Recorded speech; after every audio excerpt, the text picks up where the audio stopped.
하둘셋. 안녕하십니까. 사마이랄입니다. 송덕수 교수님자 제10판 신민법 강의 3회독 1702페이지 로마자 2번의 손해배상 청구권 보겠습니다. 사마이랄TV 질책, 구독, 추천 부탁드리고 유튜브 구독을 권합니다.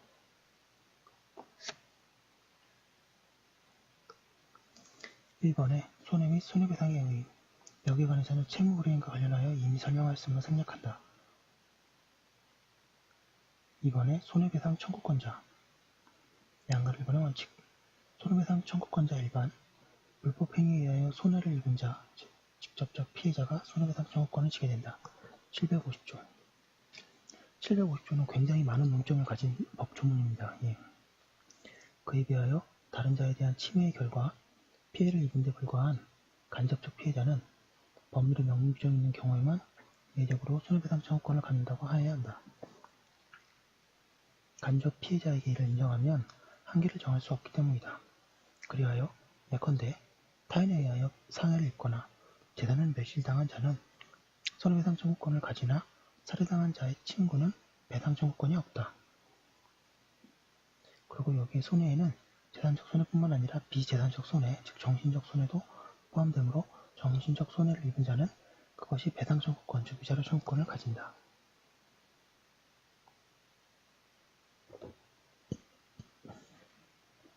방하로 2번의 위자료 청구권자. 751조는 신체, 자유, 명예를 침해당하거나 기타 정신상 고통을 1703페이지 입은 자는 위자료 청구권을 가지는 것으로 규정하고 있다. 그리고 752조는 생명 침해의 경우에 일정한 유족의 위자료 청구권을 인정한다.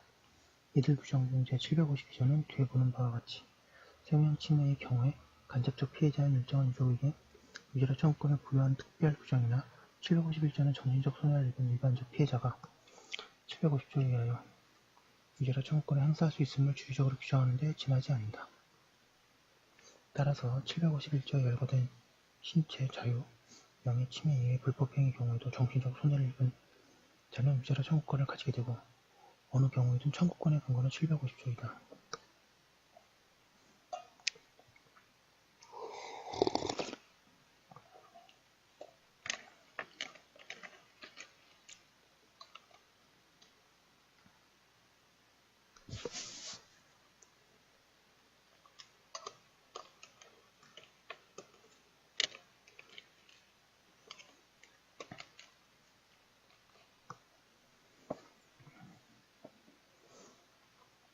판례 보겠습니다.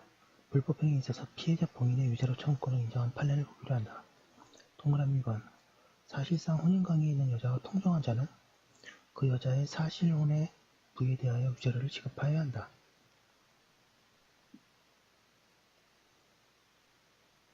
동그라미 2번에 혼인관계가 존속 중인 사실을 알면서 남의 첩이 되어 부첩생활을 계속한 경우에는 본초에 사전 승인이 있었다 하더라도 본초에 대하여 위자료 지급 의무가 있다. 동그라미 3번에 처에 대한 강간미수 행위는 남편에 대하여 불법행위가 된다. 동그라미 4번에 사실혼을 부당파기한 당사자가 부당파기에 가담한 제3자는 다른 당사자에게 위자료를 지급하여야 한다. 피고들이 공장에서 배출된 공해물질로 인하여 장차 발병 가능한 만성적인 신체 건강상의 장애를 입은 경우에는 피고인들은 공동불법 행위자로서 위자료 지급 의무가 있다.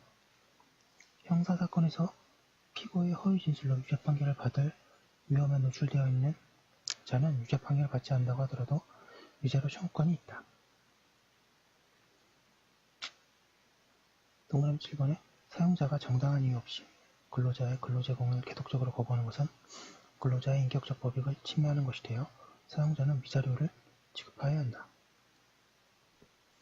동그라미 8번에 부당소송을 당한 상대방이 입게 되는 정신상의 고통은 통상 당해 소송에서 승소하는 것에 의하여 회복되고 승소해도 회복할 수 없는 정신적 고통은 특별사정에 인한 손해라고 볼 것이므로 이 사건에서 원고는 피고들이 부당소송으로 인하여 입은 경제적 손실에 대하여 당연히 그 배상을 청구할 수 있다고 볼 것이며 이로 인한 위자료 청구가 인용되기 위해서는 승소나 재산적 손해의 배상만으로는 회복할 수 없는 정신적 고통을 입었다고 인정될 만한 특별 사정의 존재와 그러한 특별 사정에 대한 피고인들의 예견 가능성이 전제되어야 할 것이다. 동그라미 9번 협동조합의 총회에서 사장이 조합원에 대한 불법 제명 결의를 주도한 경우에는 조합원이 경제기업원 장관의 시정명령에 의하여 조합원의 지위를 회복하게 되었다고 하더라도 정신적 손해가 완전히 치유되지는 않는다.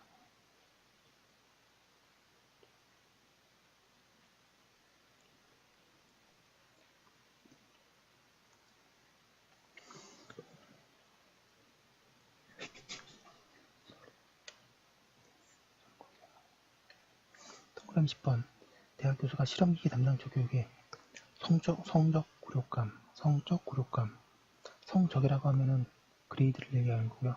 성적 그러면 섹슈얼, 굴욕감이나 혐오감을 느끼게 하는 성적 운동을 한 경우에는 인격권을 침해한 것이다.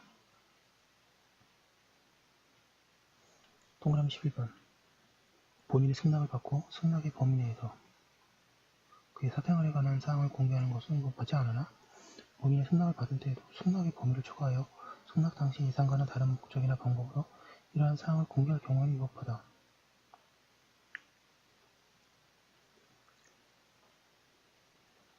동그라미 12번에 표현들의 책임을 지는 데 불과한 자가 보증보험 계약을 체결한 당사자가 아니라고 부인하는 데에도 보증보험사가 사실관계를 제대로 조사하지 않은 채 신용거래 불량자로 등록하여 1704페이지 그로 인하여 은행 대출금 경제활동을 하는데 지장을 받게 하는 경우에는 보증보험사는 위자료 지급 의무가 있다. 동그라미 13번 대통령이 담화를 발표하고 이에 따라 국방부 장관이 삼성교육 관련 피해자들에게 그 피해를 보상하겠다고 공고하고 피해 신고까지 받은 뒤에 국가가 그 약속을 어기고 후속 조치를 취하지 않음으로써 이 담화 및 피해자의 피해 신고 공고에 따라 피해 신고를 마친 피해자의 신뢰를 깨뜨린 경우에 그 신뢰의 상실에 따르는 손해를 배상할 의무가 있고 이러한 손해에는 정신적 손해도 포함된다.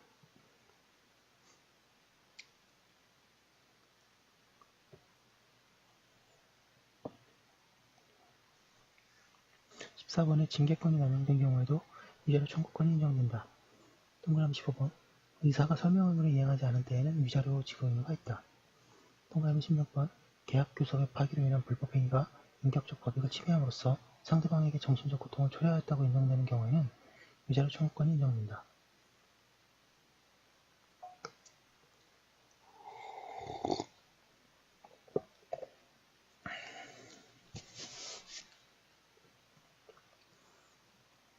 동그라미 17번 소속 대학 교수를 본연의 업무에서 배제하려는 의도 하에 그 의사에 반하여 전공 분야와 관련 없이 과목의 강의를 배정함으로써 결국 강의를 할 수 없는 행위는 교원의 인격적 법익을 침해하는 것이 되고 학교법인은 이로 인하여 그 교수가 입게 되는 정신적 고통에 대하여 배상할 의무를 부담한다.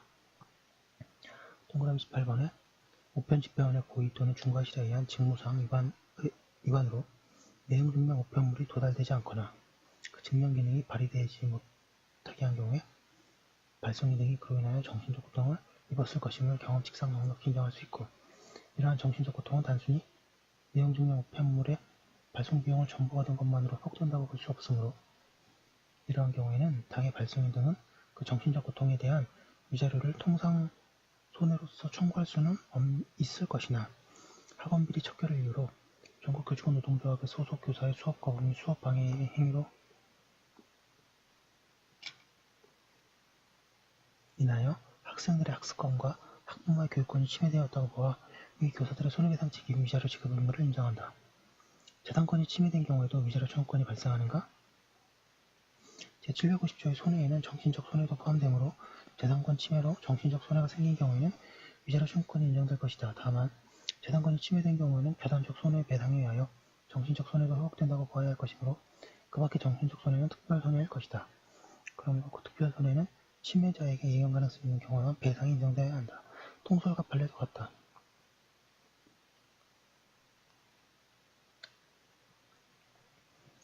판례 보겠습니다. 양가로 기업이 일반적으로 타인의 불법 행위에 의하여 재산권이 침해된 경우에는 그 재산적 손해의 배상에 의하여 정신적 고통도 회복된다고 보아야 할 것이므로 재산적 손해의 배상에 의하여 회복할 수 없는 정신적 손해가 발생하였다면 이는 특별한 사정으로 인한 손해로서 가해자가 그러한 사정을 알았거나 알 수 있었을 경우에 하나여 그 손해에 대한 위자료를 청구할 수 있을 것이다 라고 하고 있습니다.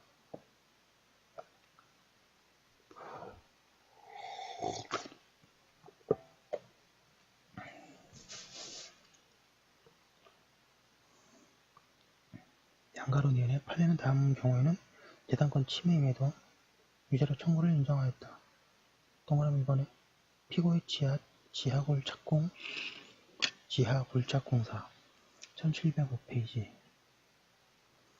인하여 원고가 거주하는 건물의 담장이 붕괴되고 건물 내 외벽 및 바닥에 수많은 균열이 발생하게 된 경우 동그라미 2번에 원고의 조부문 모가 설치되어 있는 임야를 피고가 적법한 절차를 거치지 않은 채 포크레인과 덤프트럭을 사용하여 토석을 굴착하여 원상 복구가 불가능할 정도로 훼손한 경우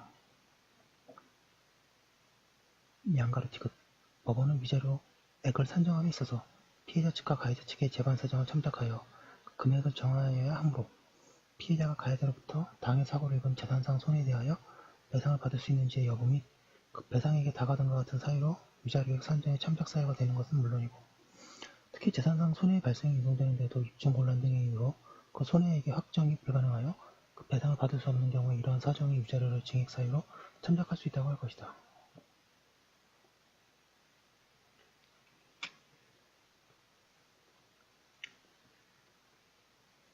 방글 3번의 기타 자연인뿐만 아니라 법인이나 권리능력 없는 사단, 재단도 손해배상 청구권을 가질 수 있다.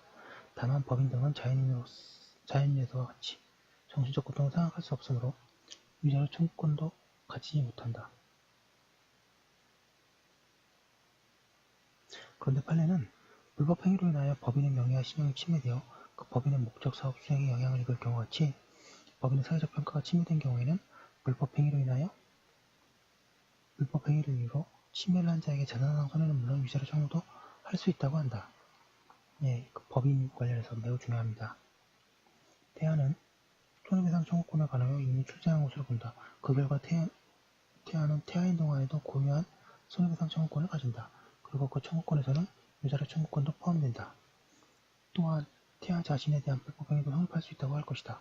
그리하여 예컨대 태아가 산모의 교통사고의 충격으로 조산되고 또 그로 인하여 제대로 성장하지 못하고 사망한 경우에 그 불법행위는 산모에 대한 불법행위인 동시에 태아 자신에 대한 불법행위가 된다. 그런데 태아의 출생의자는 태아가 살아서 태어난 경우를 전제로 한 것이다. 따라서 태아가 모체에 대한 불법행위에 의하여 모체와 함께 사망한 때에는 배상 청구권을 가질 수 없다. 이는 태아의 법률상 지위에 관하여 정지조건수를 취하든 해제조건수를 취하든 마찬가지이다. 한편 태아의 부가 불법행위에 의한 손해배상 청구권을 취득한 뒤에 사망하면 태아가 이라 상속할 수도 있으나 그것은 상속법에 의한 결과이고 제762조에 의한 것은 아니다.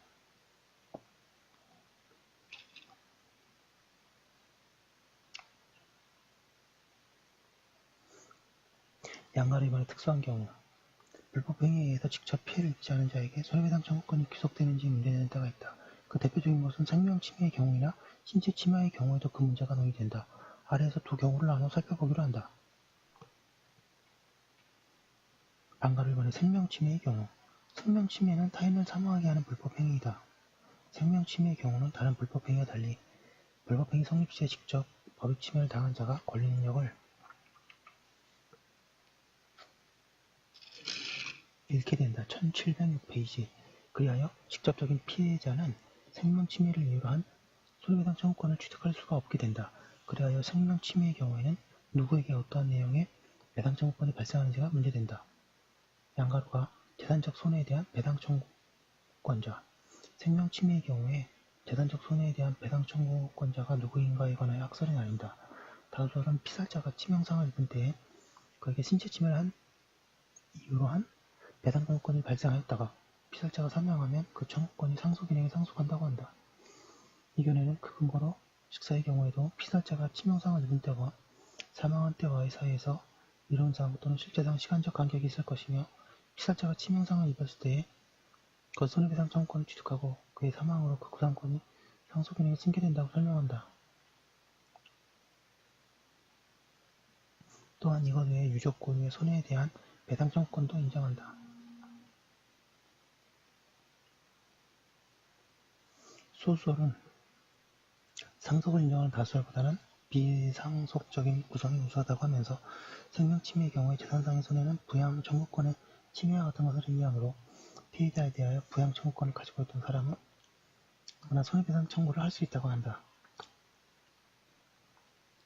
한편 판례는 그 문제를 정면으로 다루고 있지 않으나 생명 침해로 인한 손해배상 사건에서 일시이익의 배상 관련하여 위일설의 입장을 전제로 하여 판단하고 있다. 그리고 장래비의 배당도 인정한다.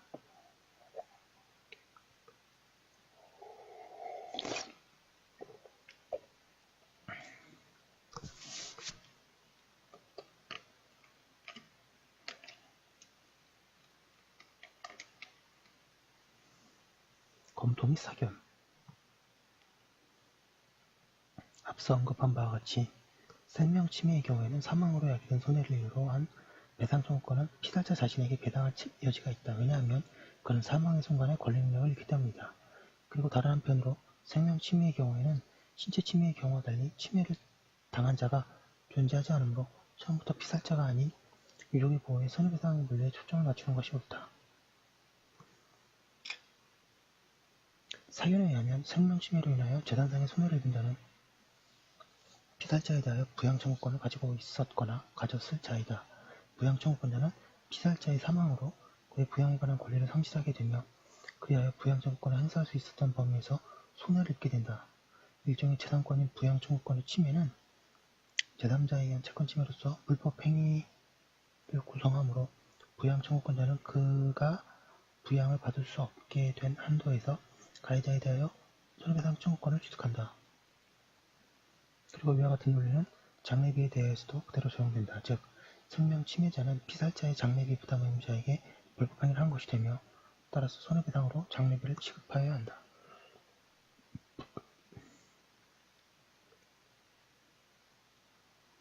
피살자가 직사하지 않고 치명상을 당한 후 얼마 있다가 사망한 경우에 피살자 자신에게도 생명침해로 인한 것이 아니고 생명침해에 의하여 손해가 발생할 수 있다. 치료비, 수입 결손 등이 그 예이다. 그리고 신체 침해에 의한 정신적 손해도 발생하게 된다.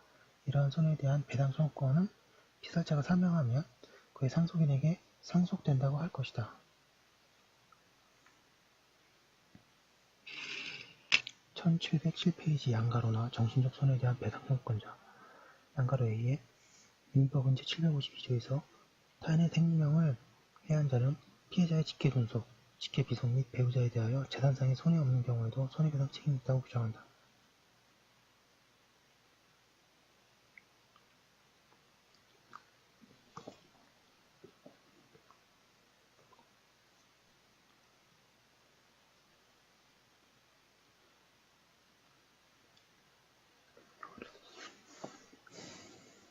동조의 문헌상 유족에게 위자료 청구권이 발생함은 분명하다. 그런데 어떤 범위의 유족이 그 청구권을 가질 수 있는가에 대해서 논란이 있으며 그에 관해서는 뒤에서 논의하기로 한다.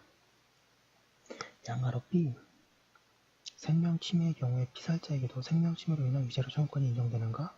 여기에 관해서 판례는 즉사의 경우에도 생명침해에 의하여 피살자에게도 정신적 손해가 발생한다고 하면서 그 근거로 치명상과 사망과의 사이에서 시간적 간격이 인정될 수 있다고 한다. 그리고 이 위자료 청구권은 피살자가 이를 포기했거나 면제했다고 볼 수 있는 특별한 사정이 없는 한 생전에 청구의 의사를 표시할 필요 없이 원칙적으로 상속된다고 하고 이는 피살자가 즉사한 경우에도 같다고 한다. 한편 학설은 1번의 판례를 지지하는 견해와 2번의 피살자에게 위자료 청구권이 생기지 않고 따라서 상속되지 않는다는 견해를 나누어 있다. 사견으로 생명침해로 인한 정신적 손해는 피살자에게 발생할 여지가 없다. 다만 중상 사망자에게 발생하는 위자료 청구권은 신체 침해를 위한 것이다. 한편 중상 사망자에게 위자료 청구권이 발생하였다면 특별한 사정이 없는 한 그것은 상속인에게 상속된다고 보아야 할 것이다.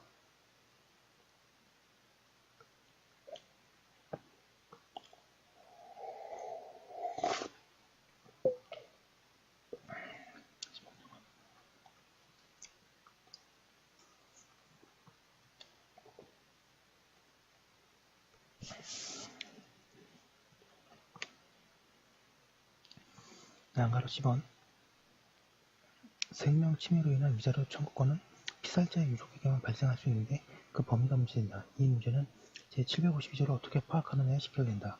즉 동조가 제750조, 제751조의 주의적 예시적 규정이라면 위자료 청구권을 갖는 유족의 범위가 확대될 것이다. 동조가 제한적 규정이라면 위자료 청구권자는 열거된 자에 국한될 것이다. 판례는 제752조가 제한적 규정이 아니고 다만 열거된 친족에 대하여 정신적 고통에 관한 거정 책임을 경감한 취지의 것이므로 그 이외의 친족도 정신적 고통을 증명하면 일반 원칙인 750조, 751조에 의해서 위자료의 청구를 할 수 있다고 한다. 동설도 판례와 같다. 판례가 있습니다. 판례에 의하면 제752조에서 규정된 친족관계는 호적상의 관계만 가리키는 것이 아니고 사실상 그와 같은 관계에 있는 경우도 포함한다. 그리고 대법원은 피살자의 시어머니, 피살자의 며느리에게도 위자료 청구를 인정한 바 있다. 사견으로 유족이 근친의 사망으로 정신적 손해를 입었다고 가정할 때에 독립한 불법행위를 인정할 수가 없다. 유족은 단지 간접적으로만 피해를 받을 뿐이다. 불법행위 경우에 간접 피해자는 법률 규정에 근거하면서 배상 청구권을 취득할 수 있다. 그리고 752조는 예외적으로 간접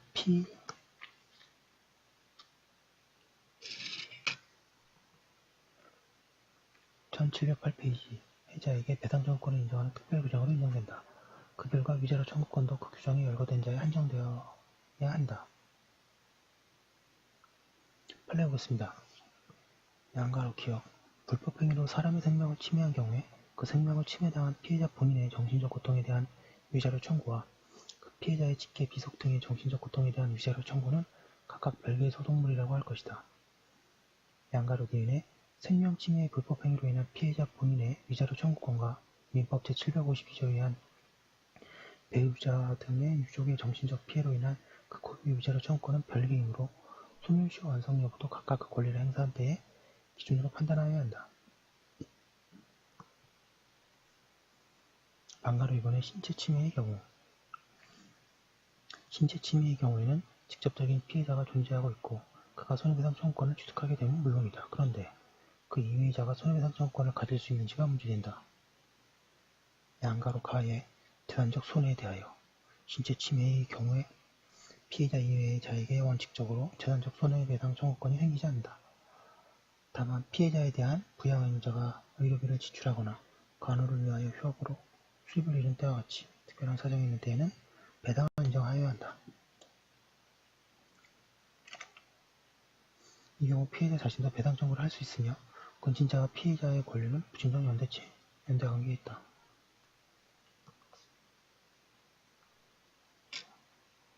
양가르마의 정신적 손해에 대하여 신체 침해에 있어서 피해자의 근친자가 자신의 고유한 위자료 청구권을 가지는가? 여기에 관해서 학설, 판례는 긍정하고 있다. 대법원은 구체적으로 상해를 입은 피해자의 부모, 배우자, 형제자매, 동생, 유아인 자녀, 태아인 자녀에게 위자료 청구권을 인정하였다. 네, 빗줄 치겠습니다.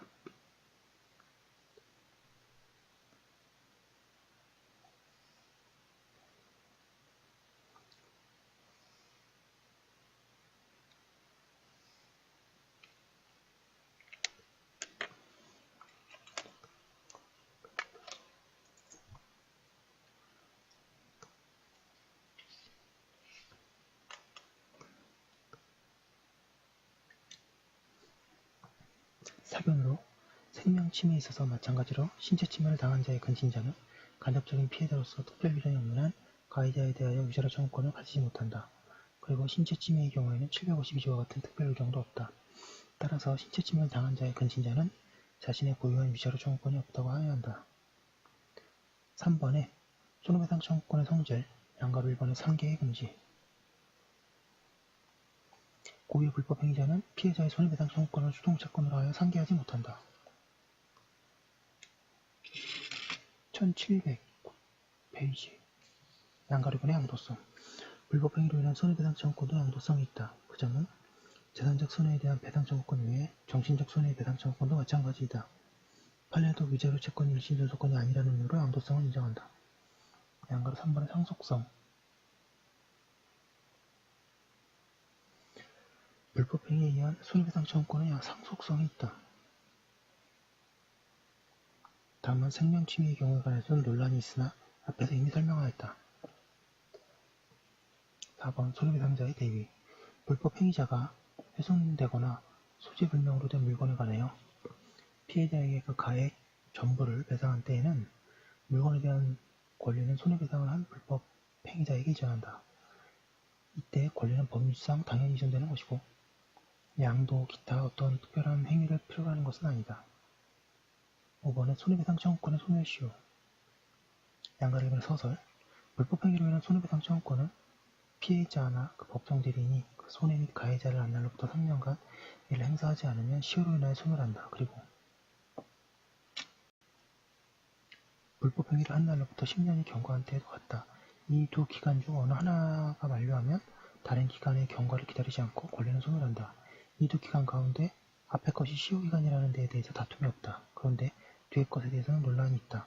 학설은 제적기간이라는 견해와 시효기간이라는 견해로 나뉘어 있으며 판례는 이설과 같다. 사견으로 766조 2항의 법문에 비춰보거나 피해자의 보호를 고려할 때 시효기간이라고 새겨야 한다. 판례하겠습니다. 채무불이행으로 인한 손해배상 청구권에 대한 소멸시효 항부연이 불법행위로 인한 손해배상 청구권에 대한 소멸시효 항부연을 포함한 것으로 볼 수는 없다. 양가로 이번에 3년의 시효기간의 기산점. 3년의 시효기간은 피해자나 그 법정 대리인이 손해 및 그 가해자를 안 날로부터 계산한다. 여기서 손해를 안다라고 하면 손해 발생뿐만 아니라 가해행위가 불법행위인 것 1710페이지까지도 아는 것을 말한다. 따라서 과실의 존재, 위법한 가해행위의 존재, 손해 발생, 가해행위와 손해와의 인과관계등이 있는 것까지도 알아야 한다. 그리고 가해자란 손해배상 청구의 상대방이 되는 자를 의미한다. 이 손해 및 가해자는 현실적이고 구체적으로 인식하여야 하며 손해 발생의 추정이나 의문만으로는 불충분하다. 피해자 등이 언제 불법행위의 요건 사실이 현실적이고 구체적으로 인식하는 것으로 볼 것인가는 개별적 사건에서는 여러 객관적 사정이 첨삭하여 손해배상 청구가 사실상 가능하게 된 상황을 고려하여 합리적으로 인정하여야 한다.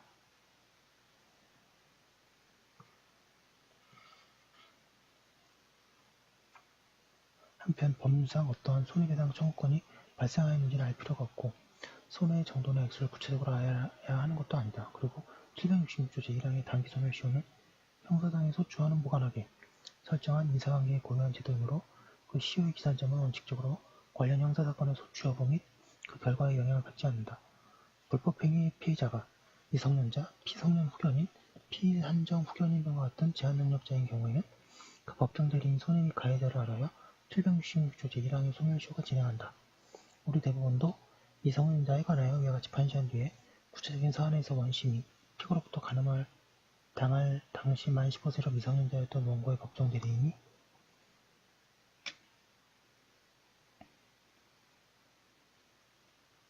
원고의 피해 사실 및 그 가해자를 알았다고 볼 만한 증거가 없었으므로 원고가 성립이 된 시점까지는 원고의 피고에 대한 손해배상 청구권의 소멸시효가 진행되지 않았다고 판단한 것을 정당하다고 하였다.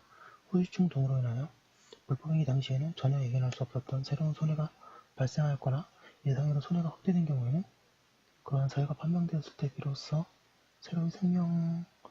새로이 발생 또는 확대된 손해를 알았다고 봐야 하므로 그때부터 시효가 진행된다. 그리고 불법행위가 계속적으로 행하여지는 결과 손해도 역시 계속적으로 발생하는 경우에는 특별한 사정이 없는 한 그 손해는 날마다 새로운 불법행위에 의하여 발생하는 손해로서 그 각 손해를 안 날로부터 별개로 소멸시효가 진행한다. 그리고 피해자 등에게 손해 발생 사실과 그 손해가 가해자의 불법행위로 인하여 발생하였다는 사실을 현실적이고 구체적으로 인식할 만한 정신적 능력이 없다면 설사 사고 발생 후 피해자 등이 사고 경위에 대해서 관하여 들은 적이 있다고 하더라도 손해 및 가해자를 알았다고 할 수 없으므로 시효는 진행하지 않는다. 손해 및 가해자를 안 시키는 소멸시효의 이익을 주장하려는 자가 증명하여야 한다.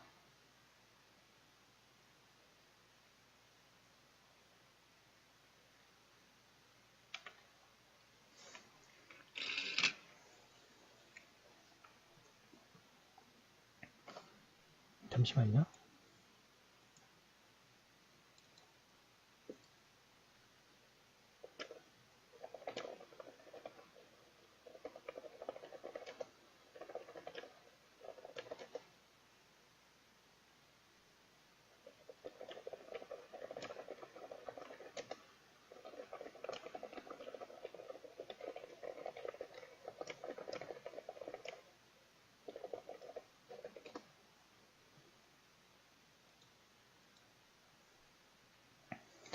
1711페이지에 양가로 기업의 불법행위로 인한 손해배상 청구권을 단기 소멸 시효의 기산점이 되는 이 법 제766조 제1항 소정의 손해 및 가해자를 안달이라 함은 손해의 발생, 위법한 가해행위 존재, 가해행위와 손해의 발생과의 사이에 상당한 인과관계가 있다는 사실 등 불법행위의 요건 사실에 관하여 현실적이고도 구체적으로 인식하였을 때를 의미한다고 할 것이고, 피해자 등이 언제 불법행위의 요건 사실을 현실적이고도 구체적으로 인식하는 것으로 볼 것인지는 개별 사건의 여러 객관적 사정을 참작하여 손해배상 청구가 사실상 가능하게 된 상황을 고려하여 합리적으로 인정하여야 한다. 대법원이 구체적으로 판단한 이에 동그라미 1번에 고객들이 은행 창구 직원에게 예탁한 돈을 당좌 예금 담당 대리가 사채로 사용하기 위하여 이 창구 직원들을 통하여 이를 수령하면서도 마치 정기예금으로 수령한 것처럼 하여 수기식 통장을 고객에게 교부한 후 임의로 소비하여 버려 고객들이 사용자인 은행을 상대로 손해배상을 청구한 사안에 있어서 은행 대리의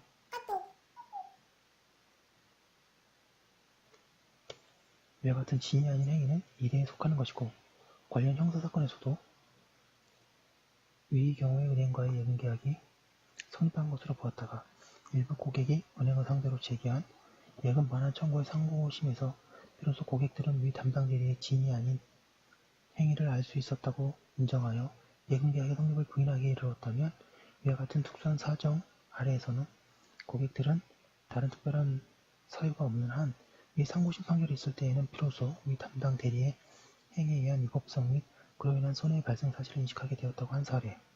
네, 판례가 굉장히 길죠.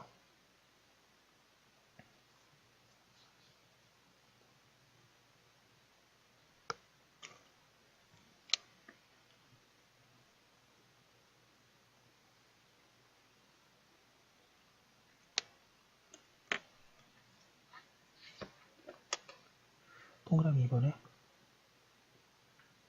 의료사고의 경우에 의료 전문가가 아닌 일반인으로서는 의사에게 과실이 있는지의 여부 및 의사의 과실과 손해 사이에 인과관계가 있는지의 여부 등을 쉽게 알 수 없는 것이므로 환자의 모가 의사를 업무상 과실치상죄로 고소한 것은 결국 의사의 치료행위에 환자의 뇌성마비 사이에 인과관계가 있는지의 여부 및 의사에게 과실이 있는지의 여부 등을 수사하여 만일 인과관계와 과실이 있다고 판명되면 처벌해달라는 취지에 불과하므로 환자의 모가 고소를 할 당시에 의사의 진료와 환자의 뇌성마비 사이에 인과관계가 있고 또 의사에게 과실이 있었음을 알았다고 할 수 없다고 한 사례. 동그라미 3번에 검사의 불법 구속으로 인한 손해배상 청구권의 소멸시효는 불법 구속 시부터 진행되고 구속된 범죄 사실에 대한 형사재판이 확정될 때까지 소멸시효가 진행하지 않는다고 볼 수 없다고 한 사례. 동그라미 4번에 긴급체포의 적법 여부는 주로 긴급체포의 요건 충족 여부와 관련된 것으로서 일반인을 기준으로 볼 때 불법행위 당시 그 법적 평가의 귀주가 불확실하다고 볼 여지가 있고, 실제로 관련 형사재판에서 긴급체포의 적법성이 다뤄지고 있는 경우에는 관련 형사판결이 확정될 때에 비로소 그로 인한 손해 등을 현실적 구체적으로 인식하였다고 볼 수 있다고 한 사례.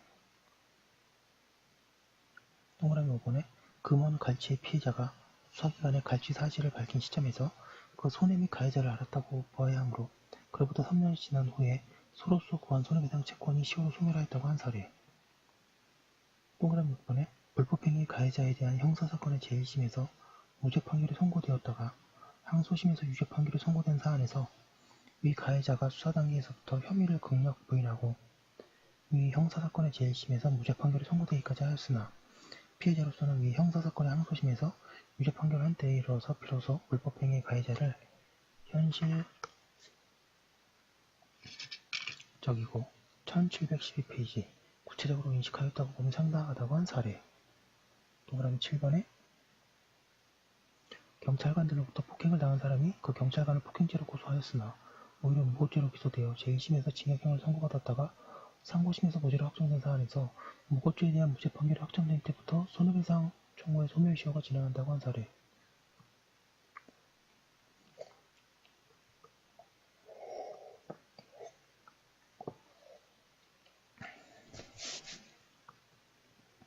양가로 니은의 불법 불법행위로 인한 손해배상 청구권의 단기 소멸시효의 기산점은 손해 및 가해자를 안 날로부터 진행되며 법인의 경우에 손해 및 가해자를 안 날은 통상 대표자가 이를 안 날을 의미한다. 그렇지만 법인의 대표자가 법인에 대하여 불법행위를 한 경우에는 법인과 그 대표자의 이익은 상반되므로 법인의 대표자가 그로 인한 손해배상 청구권을 행사하리라고 기대하기 어려울 뿐만 아니라 일반적으로 그 대표권도 부인된다고 할 것이어서 법인의 대표자가 그 손해 및 가해자를 아는 것만으로는 부족하다. 따라서 위의 경우에 적어도 법인의 이익을 정당하게 보존할 권한을 가진 다른 대표자, 임원 또는 사원이나 직원 등이 손해배상 청구권을 행사할 수 있을 정도로 이를 안 때에 비로소 위 단기 소멸시효가 진행한다고 할 것이고, 만약 위 임원 등이 법인의 대표자가 공동불법 행위를 한 경우에는 임원 등을 배제하고 위 단기 소멸시효 기산점을 판단하여야 한다. 양가로 지긋 동그라미 1번에 위법한 가처분 명령 집행으로 인한 피해자의 손해배상 청구권의 시효 기산점은 상대방의 청구권이 가처분 명령 시 없었다는 것이 재판상 확정된 것을 안 때이다. 동그라미 2번에 타인의 고소로 구속당한 경우 그 고소로 인한 손해배상 청구권의 소멸시효의 기산일은 구속된 날이 아니고 유죄 판결이 확정된 때이다. 동그라미 3번에 불법행위로 인하여 사람의 상해를 입고 사망한 경우에 피해자 등이 그 손을 안 날이라는 것이 그 사망이시다. 동그라미 4번 실화의 경우에 소멸시효의 기산점은 가해자의 중과실로 인하여 화재가 발생한 사실을 안 때이다. 동그라미 5번 신체 침해 사고로 인하여 퇴직할 것을 예견할 수 있었다면 설사 그 후에 퇴직하였다고 하더라도 불법행위로 인한 일실퇴직금 상당의 손해배상 청구권은 예견할 수 있었던 때부터 소멸시효가 진행된다. 동그라미 6번에 피해자가 도리어 가해자로서 형사소출을 받고 있었다면 그의 손해배상 청구가 사실상 가능하게 된 상황을 고려하여 동일에 대한 무죄 판결 확정된 때가 가해자를 안 날에 해당하는 것이다. 동그라미 7번 강박에 의한 불법행위의 경우에는 강박행위에서 벗어난 날을 시효기간의 기산일로 보아야 한다.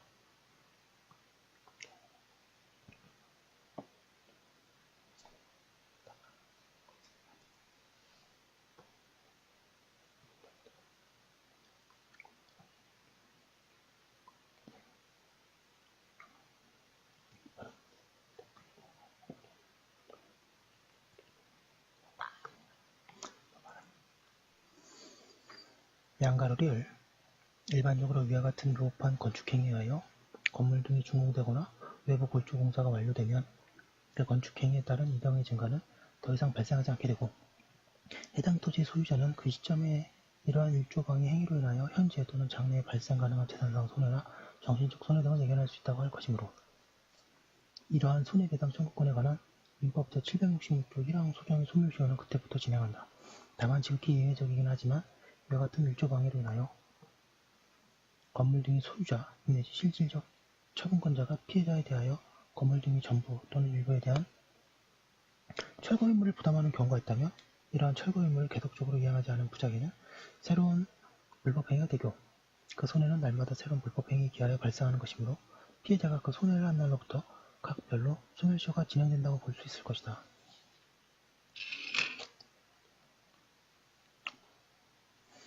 1713페이지 양가로 3번의 10년의 시효기간의 기산점 10년의 시효기간은 불법행위를 한 날로부터 진행한다.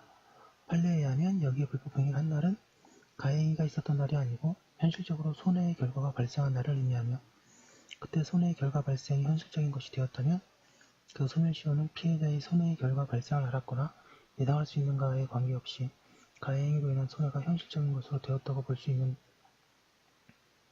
때부터 진행한다.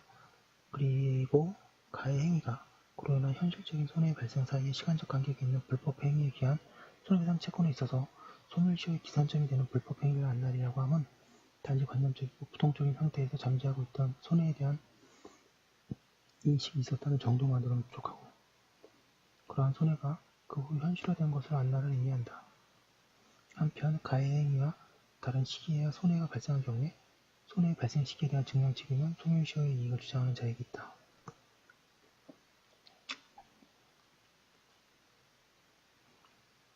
양가로 기억에 가해행위와 그로 인한 현실적인 손해의 발생 사이에 시간적 간격이 있는 불법행위에 기한 손해배상 채권의 경우에 소멸시효의 기산점이 되는 불법행위를 한 날의 의미는 단지 관념적이고 부동적인 상태에서 잠재적으로만 존재하고 있는 손해가 그 후 현실화되었다고 볼 수 있는 때, 다시 말하면 손해의 결과 발생이 현실적인 것으로 되었다고 할 수 있는 때로 보아야 한다. 양가로 이윤의 불법행위에 기한 손해배상 채권에 있어서 민법 제766조 2항에 의한 소멸시효의 기산점이 되는 불법행위를 한 날이란 가해행위가 있었던 날이 아니라 현실적으로 손해의 결과가 발생한 날을 의미한다.